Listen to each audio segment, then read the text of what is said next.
আসসালামু আলাইকুম বন্ধুরা, আজকে আমি নিয়ে এসেছি সরষে পোস্ত বাটা দিয়ে রুই মাছ রান্না। চলুন তাহলে দেখতে থাকুন কিভাবে তৈরি করি। প্রথমে মাছ আমি ধুয়ে নিয়েছি, ওতে একটু লেবুর রস দিয়ে দিয়েছি, তারপরে লবণ আর হলুদ দিয়েছি।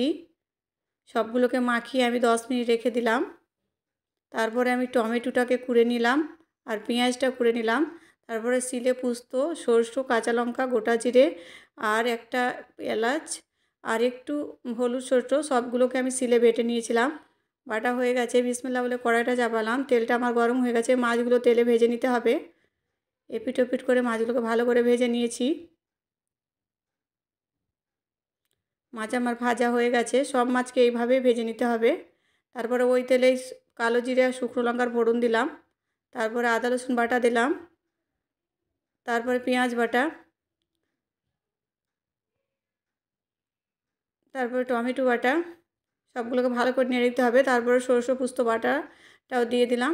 একটু পানি দিয়ে ওকে ভালো করে কষাতে হবে। দিয়ে লবণ, জিরে, ধনে, গোলমরিচ গুঁড়ো আর লঙ্কা গুঁড়ো আর হলুদ গুঁড়ো, কাশ্মীরি লঙ্কা গুঁড়ো, তো সবকে দিয়ে ভালো করে ভেজে নিতে হবে মশলাটাকে। একটু পানি দিয়ে কষাতে হবে। তারপরে ওর উপরে মাছগুলোকে সব দিয়ে দিয়েছি। মাছটা একটু নেড়ে চেড়ে ওর উপরে একটু পানি দিয়ে দিয়েছি। তারপরে ওর উপরে আমি ধনেপাতা ছিটিয়ে দিলাম। নামার শেষে একটু স্বাদ মতো একটু চিনি দিয়ে ঢাকনা মেরে মাছটাকে ফুটিয়ে আমি নামিয়ে নিয়েছি। রান্নাটা আমার কমপ্লিট। কেমন হয়েছে কমেন্টে জানাবেন।